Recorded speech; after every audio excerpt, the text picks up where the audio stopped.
Let's get going. Dave, the Raw and NXT ratings up big.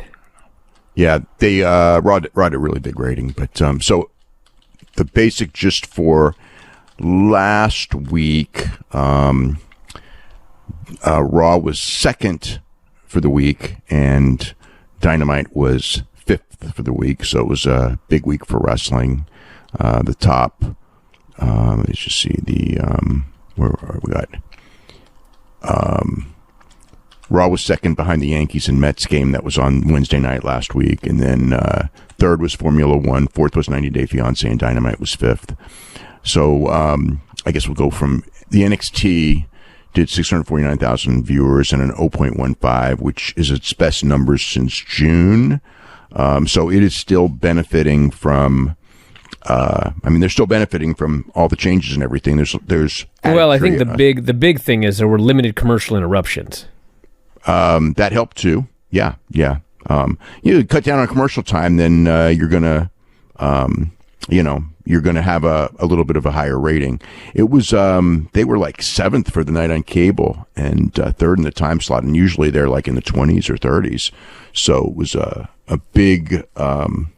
It was a big increase in everything, but they're benefiting from added curiosity. And the Raw number was the biggest since the Raw after WrestleMania, with 2,230,000 viewers and a 0.61 in 18 to 49, 0.40 in 18 to 34. So these were big numbers. The actual total audience was the biggest since the pandemic. It beat the Raw after WrestleMania in total viewers.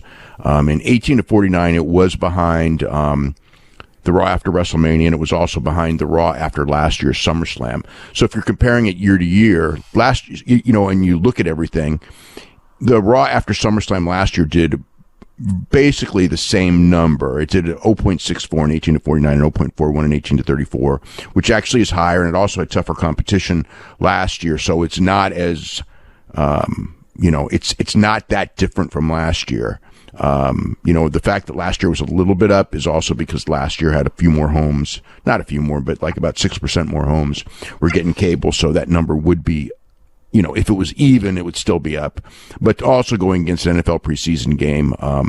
In a sense, I would say last year's number was as impressive. Of course, last year they brought back, Becky Lynch and Brock Lesnar on at SummerSlam.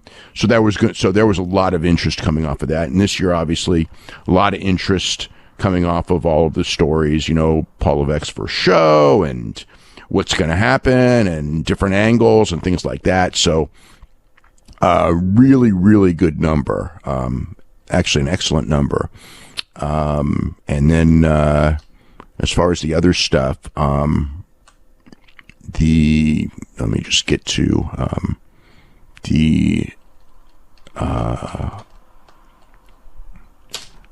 so that's pretty much it for that. So they got a lot of momentum. It's going to be tonight's AEW rating is going to be very interesting because I thought the show was very good, but the lineup itself on paper didn't look good.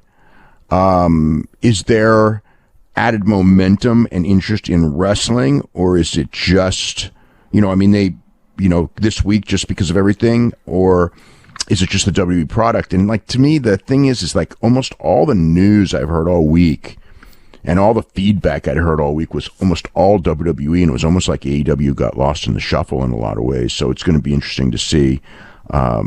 If the number stays to where it normally is, then that's a good thing, because it was not any special, any booked as any kind of a special show.